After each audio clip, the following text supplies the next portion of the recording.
ఆకివీడుకు చెందిన 75 ఏళ్ల వృద్ధురాలు కృష్ణవేణికి తన కుటుంబ కష్టాలు చెప్పుకునేందుకు పవన్ కళ్యాణ్ ని వెదుక్కొంటూ విజయవాడ వచ్చేసి పంచాయతీరాజ్ కమిషనరేట్ గేటు బయట కూర్చుంది. సమావేశం ముగించుకుని వెళ్తున్న పవన్ ఆ వృద్ధురాలి పరిస్థితి చూసి పవన్ కళ్యాణ్ చలించిపోయారు. ఆ పెద్దామె ఎప్పుడు తిన్నదో ఏమో అని తన సిబ్బంది వాహనంలోకి ఆమెను ఎక్కించి తన కార్యాలయానికి తీసుకువెళ్లారు. ఆమెకు భోజనం పెట్టించి ఆ తర్వాత సమస్యలు విన్నారు. ఆకివీడులోని చేయనగరం ప్రాంతానికి చెందిన కంకణాల కృష్ణవేణి భర్త మరణించారు. ఒక్కగానొక్క కొడుకు ముత్తయ్య బొమ్మలు అమ్ముకుంటూ ఇంటిని నెట్టుకొస్తున్నాడు. ఆమెకు వచ్చే వృద్ధాప్య పింఛను మందులకు సరిపోతుంది.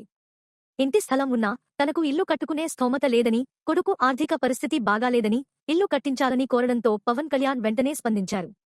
ఇంటి నిర్మాణం నిమిత్తం అవసరమైన నిధులు మంజూరు చేశారు. ఆమెని జాగ్రత్తగా ఆకివీడు ఆమెకు పంపి కొడుకుకి అప్పగించాలని ఆదేశించారు. వెంటనే ఇంటి నిర్మాణం నిమిత్తం అవసరమైన నిధులు మంజూరు చేశారు.